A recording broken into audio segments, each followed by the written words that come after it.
But you know, anybody can see. Anybody that knows where I'm coming from and what I'm all about knows nobody in the world would have anything to be threatened by if I was running the show. Nobody. The system's not going to break down. Okay. And I'm not going to be harsh on anybody. That's it. Is that we're in this thing together. We're one family. So we got Irma coming into Florida and hitting all those islands, wiping them out. They say 185-mile-an-hour winds, unheard of wind velocity. And Al Gore alluding to this idea we're going to have some big changes. So these people are creating the problem. They may be creating these hurricanes and then blaming you because you drive a car or heat or cool your house. How do you like that? That's the way they roll, right? We got that nurse bullied by the cop to take blood. They can't do that. It's in the Constitution. You can't pierce the skin, okay? It's unconstitutional. So you can't take blood from anybody that says you can't, okay? Unless you violate their constitutional rights and you're un-American scum and you should get the hell out of America. So, no, that was wrong that they did that. I think Trump is having a crisis of conscience with DACA, and I think that's good. And I don't think it shows that he's flip-flopping. I think that it's good. And like I said, where I'm coming from, I understand it. I would have the same crisis of conscience. And I think he'd almost do the Conservative Party a huge favor by just saying, you know what, screw it. You can all stay. But from here on out, we're drawing the line in the sand. Everybody had their opportunity to come here, but now we're going to focus on making things better south of the border, okay? That's it. And here, of course, domestically, of course, or else we're not setting a good example for anybody else. So,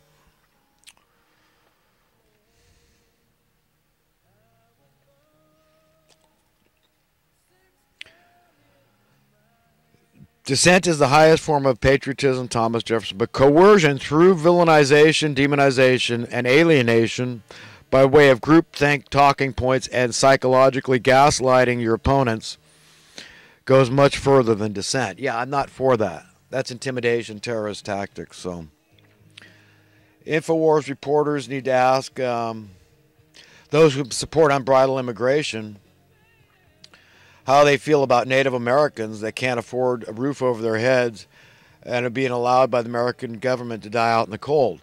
I mean, all these people, I don't care who you, La Raza, you need to, be honest. And you need to, help us with our own domestic existing issues like homelessness, okay, extreme desperate poverty in America and how it drives the crime and the dubious war and the debt and all the problems, the social welfare industry, all these problems. Okay, so the only problem you want us to focus on is how mean we are about, not allowing unmitigated, unbridled immigration. You're not compassionate, and how you've got demands, si se puede, and all this. We're not giving a crap about the problems that have been existing for 55 years. We've been struggling with our own domestic issues. So who's being not compassionate here? You want it all to be about you? That's narcissistic. No, you got to say, no, it's about somebody else. That's right. That's where I see my safety and my security and my freedom and my prosperity is in binding the wounds on somebody that's dying, literally dying from these issues, the social, political, and economic injustices. That would make me feel better, not becoming rich myself. I don't want to be narcissistic. Yeah, I've got a tinge to be narcissistic like everybody else, but I reject it. You can too. Everybody should. It's not just about you and your issue. There's a lot of issues that could all be fixed if we just confront the root causes, the root causers. Go for the jugular. Grab the bull by the horns.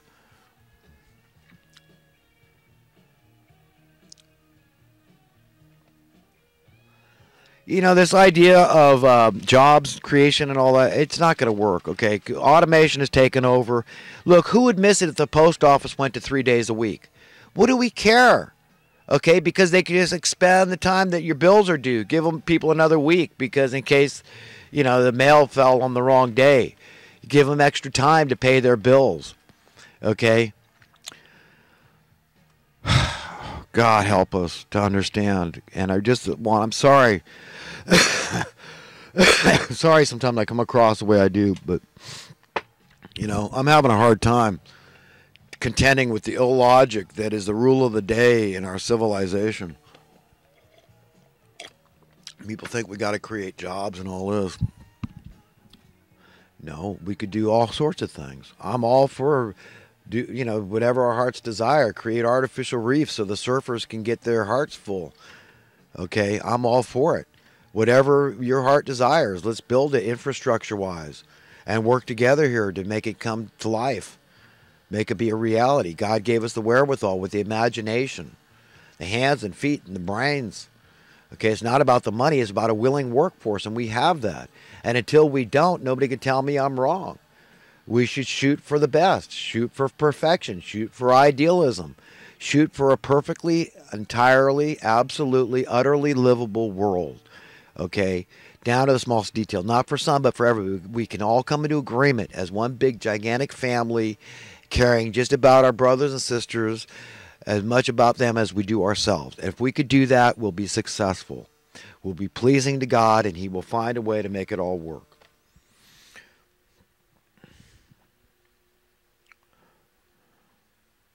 I wish Alex Jones, and I haven't heard it for a while, but he's got to stop saying that they're going to kill Trump. Okay, Trump listens to InfoWars, and that's got to be the opposite of music to his ears. Okay, because unless you're a seer, you don't know that, and you don't want to spook people. I mean, what kind of thing is that to say? He's just losing his top.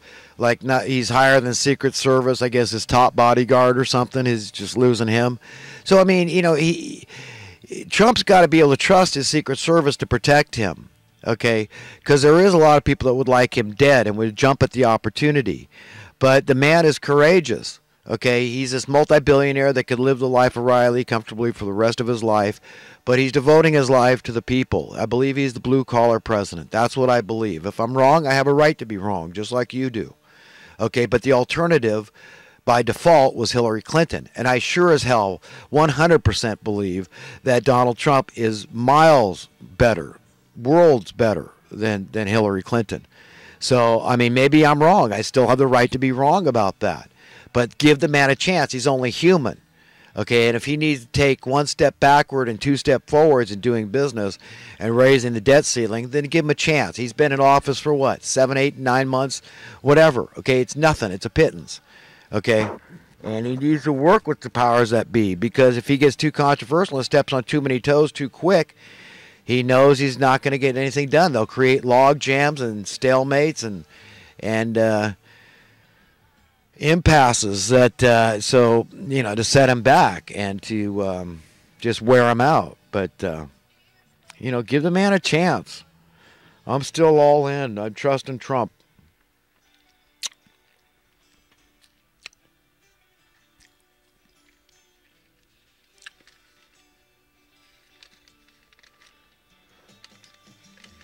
Let's see, what do we have here?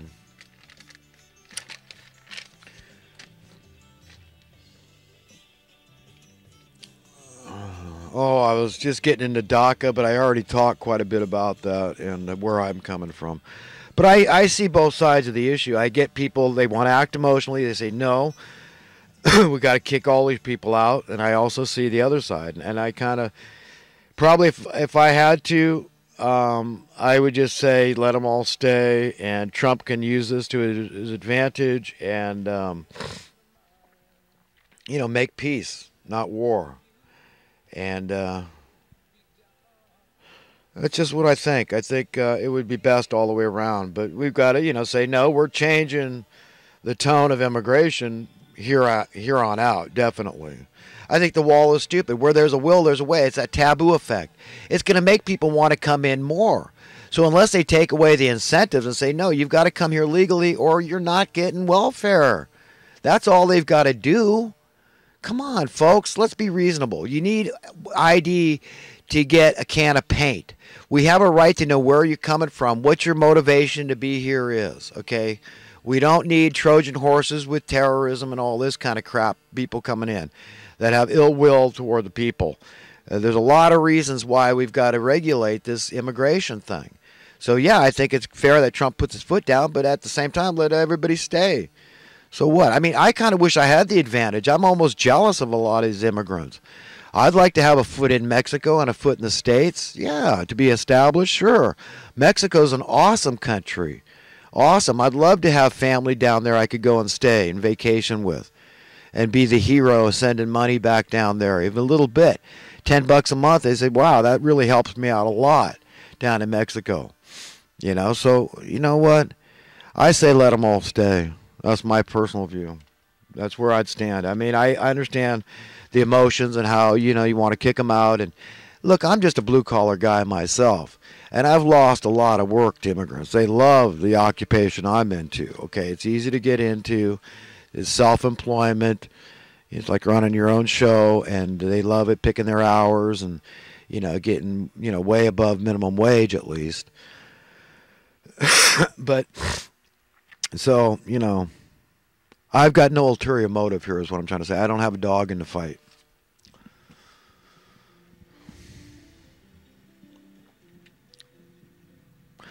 And also another question might be, hey, do you think we ought to just annex Mexico, for example? Just make it a 51st state, right? A lot of them would be opposed to it because they kind of like having a foot in both worlds. They say, oh no, if Mexico went that way, we'd be paying high rents and stuff, mortgages down there. We don't want that. We kind of like to come here and have you people needing all this income because you've got such a high cost of living, but I can live cheap because I'll live 118 people to a house, is what they found. 118 immigrants were living in one house. Talk about cheap rent, right? And even at $1,000 a month, they're all paying $10. So that's pretty cheap rent. They can send the money back down to Mexico and buy houses, live a middle class life down there when they're not in the States making money, and live 118 people to a house. So yeah, I think it would be nice to have it both ways. Pretty good deal. But instead of resenting them, I say let's embrace them, but let them also embrace us, and say let's work together here now. Now you're an American primarily.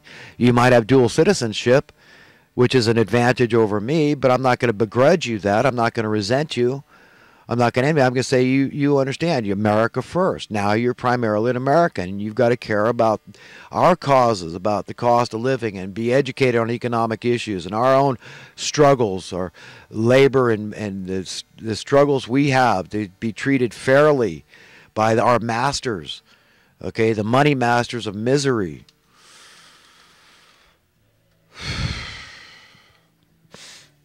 So just see, if there's duplicity in your own heart, everybody's got to admit it.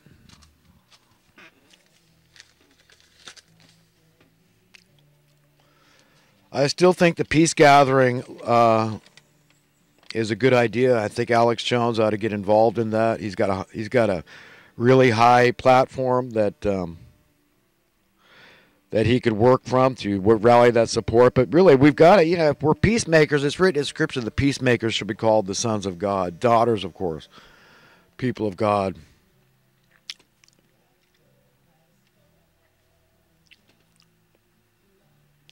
There's this demonic, vitriolic hatred for Trump that I see so often is really disquieting, to say the least. I don't understand it. I just see it as demonic. All right, I'm done with the current events, I think, here. All these footnotes and stuff. I'm trying to make sure I don't miss anything that I'm sorry for later because it's current events.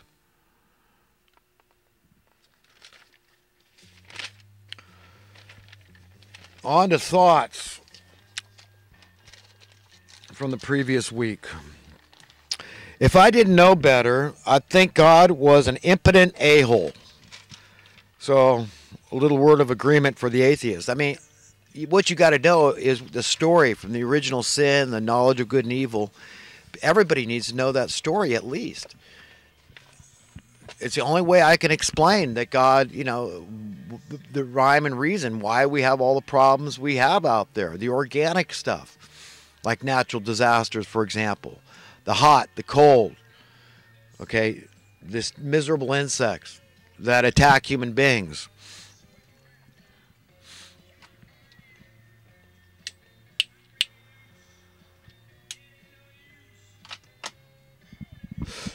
So what's the good news?